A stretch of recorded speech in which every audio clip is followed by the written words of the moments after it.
Hi everyone, this is Teri from Technique Tuesday, and it is your lucky day because today I'm going to show you a fun technique for our nested heart dies.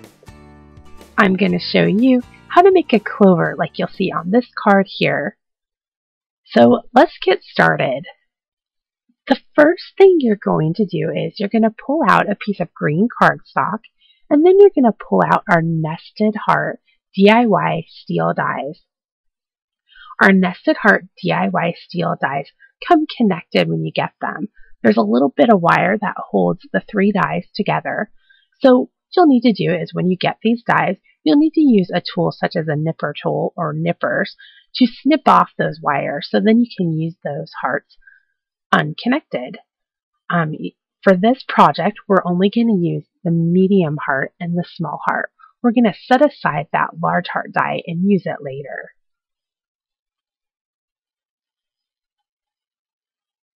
Now what we're going to do is you're going to take the medium heart die and you're going to place it right onto that piece of cardstock. So you'll see here's the heart and I've got that cutting edge going down. Now what we're going to do is we're going to do something that we call double cutting. So you're going to take that small heart and you're going to place it right in the middle of that medium die. Now don't worry if you're perfect. You'll see I'm definitely not. My heart's a little bit towards the bottom and not quite in the middle. That's okay. Now you're going to take a little bit of tape. You're going to want to use either washi tape or painter's tape and just put that over the dies to hold them in place. And now you're going to want to run that pair of hearts through your die cutting machine. So let me do mine. I'll be right back. All right, through the magic of video, I am back. Here is my heart. You'll see there's the heart with the little heart cut out of it, and there's a little heart. So you can just either keep that little heart or use it later. And then what you're going to want to do is, since we are making a clover today, you're going to want to cut 3 more hearts just like mine. So let me go make 3 more myself. I'll be right back. Alright, so I'm back and I've cut 3 more hearts that look identical to my first heart. Now clovers normally have 3 leaves, but when it comes to St. Patrick's Day, you always hear about people talking about wishing on a 4-leaf clover. So that's why we've made 4 hearts today. So the next thing we're going to want to do is cut a base to put that clover onto. So I've cut a base card using our story card DIY steel die, and I'm just going to arrange those hearts right onto it.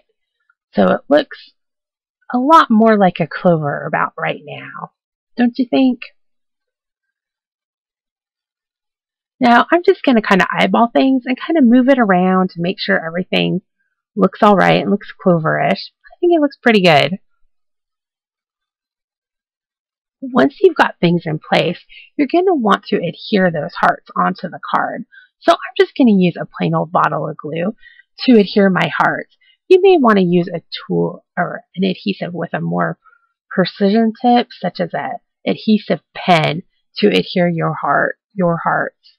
The other thing you can do is just put a glob of glue onto your craft mat or a scratch piece of paper, and then use a toothpick to put the glue onto the hearts. Alright, so I've adhered my hearts onto the base card. So now what I'm going to want to do is add a stem. This can be kind of complicated. Okay, not really. All you're going to do is get a piercing tool, and if you don't have a piercing tool, consider using a push pin or a straight pin. And then what you're going to want to do is just pop 2 holes.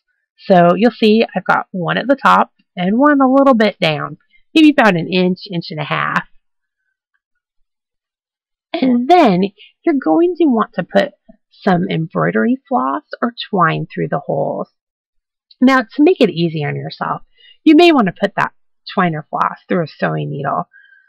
I'm wanting to do this in the quickest way possible. So I'm just going to use my piercing tool and make the hole a little bigger. and then push that twine right through it. You'll see I'm just kind of putting a little force to bring that twine through. After you've got your stem in place, you're going to flip the card over, and then you're going to tie a knot.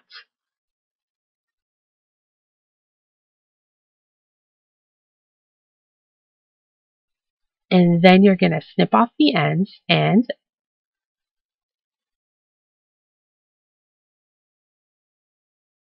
you'll have a clover. Now, to finish this card off, what you're going to do is you're going to add a sentiment. I created this phrase using Technique Tuesday's Say It Happy stamp set.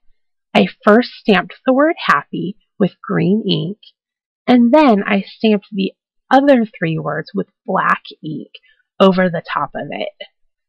Here's a trick for you. When you stamp a sentiment with 2 phrases, always start with the lightest color of ink and then use the darkest color of ink to do any stamping that goes on top.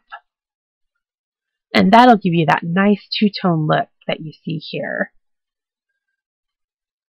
Once I finished my card, I simply put a piece of pattern paper under it and then adhered it to a greeting card.